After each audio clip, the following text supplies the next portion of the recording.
ده اوبو رينو 12 اف 5G الجديد اللي عامل ضجة في الفئة المتوسطة عشان بيجي بسعر ممتاز وبيحاول بقدر الامكان يقدم قيمة كبيرة مقابل السعر. في فيديو النهاردة هنشوف مع بعض محتويات العلبة وكمان نشوف الهدية اللي انا اخدتها مع الموبايل لما اشتريته بسعر 12499 جنيه، يعني اقل من السوق اللي بيبدأ فيه السعر من 13000 جنيه، وكمان خدت معاه الهدية دي. ولو عايز انت كمان تاخد نفس الهدية هسيب لك الرابط اللي تشتري منه في الوصف، وده مش اعلان، انا بس عايزك تستفيد زي ما انا استفدت. يلا بينا نبدأ الفيديو.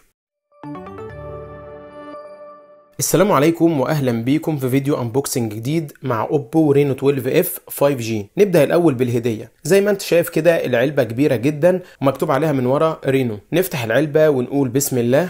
اول حاجه معانا هنا حامل الموبايل الاسود اللي بيجي بخامات معدن بوزن تقيل وفعلا نظيف وخاماته كويسه من شركه اسمها اي لايك، وبيفتح بالطريقه دي. حامل قوي ومتين وشكله شيك كمان. يتحط عليه الموبايل من هنا، وميزته انه بيتلم ويتقفل بالطريقه دي عشان لو معاك شنطه محتاج تشيله فيها. ولو الهديه دي مش مهمه بالنسبه لك ممكن السماعه تكون مهمه وجذابه. معانا الورقه دي اللي مكتوب فيها التعليمات، تحتها السلك من نوع مايكرو USB، ومعانا التبس بتاعت السماعات، واخيرا السماعه اللي بالشكل المشهور ده بتيجي بخامات ممتازه برضو من شركه اي لايك. سماعه بلوتوث صوتها هيبقى كويس لاننا شفناها قبل كده، كانت بتنزل هديه في سلسله الرينو العاديه، زائد انها هديه فمش هتزعلنا. نرجع بقى لنجم الفيديو، ومعانا علبه الموبايل. واول حاجه هنلاقي العلبه بالستايل المعتاد من اوبو بالاستيكر الاخضر الجديد ده، والحركه دي شبيهه بالايفون في التغليف عشان نشد منها ونفتح الغلاف. وطبعا نفتح الغلاف ونقول بسم الله ونسمع الصوت اللي كلنا بيحبه.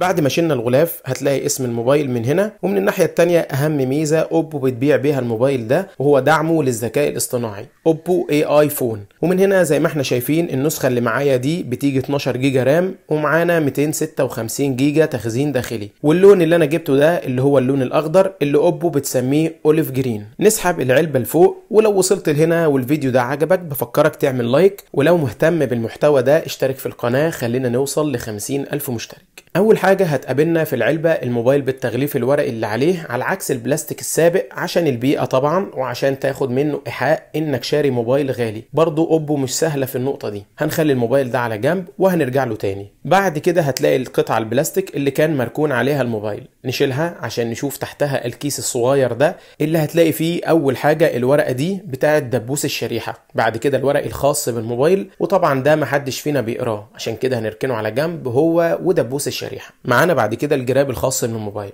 اللي بيجي برضو بنفس اللون بخامات جميلة وملمس نظيف بتموجات مريحة عشان مسكة الموبايل. هنركنه برضو على جنب لحد ما نفتح الموبايل ونجربه فيه. نيجي بقى لآخر حاجة معانا في العلبة وهي الشاحن. اول حاجه راس الشاحن المعتاده من اوبو، الشاحن السريع اللي بيجي من نوع سوبر فوك بقدره 45 واط، وطبعا هتلاقي عند اوبو ارقام اعلى من كده بتوصل لحد 67 واط، بس برضو ده موبايل متوسط. وخد مني نقطة متسربة من فيديو المراجعة الكامل، الشاحن ده بيشحن الموبايل من 0 ل 100 في 70 دقيقة بس، يعني راس الشاحن دي مش بطالة، كويسة وعملية سواء في الشحن أو الخامات اللي بتيجي منها لأنها متينة واعتمادية. نركنها بقى على جنب ونروح لآخر قطعة معانا في العلبة وهي سلك الشحن. سلك الشحن بيجي من نوع تايب A لتايب C، ودي ما فيهاش كلام كتير لأنه برضو بيكمل نفس نظافة الشاحن كله، ومفيش حاجة تاني بقى في العلبة. ونرجع للموبايل. طبعا أنا عاجبني التغليف الورقي ده. نسحب منه الموبايل عشان نشوف النسخة الجديدة بالشكل ده. أول حاجة هتاخد بالك منها هي السكرينة المتركبة على الشاشة، ودي نقطة إيجابية. الموبايل بيجي عليه سكرينة جاهزة،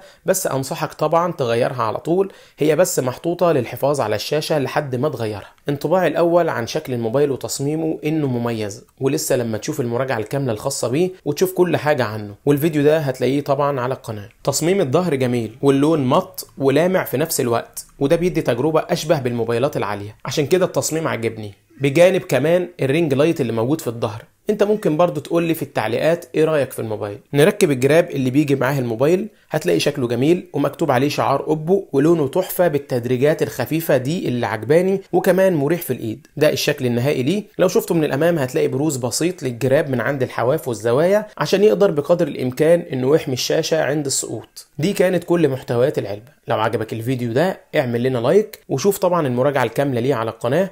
شكرا على المشاهدة، وشكرا 44,000 مشترك. وفي النهاية ما تنساش تطلب هديتك لو اشتريته من عندهم. مع السلامة.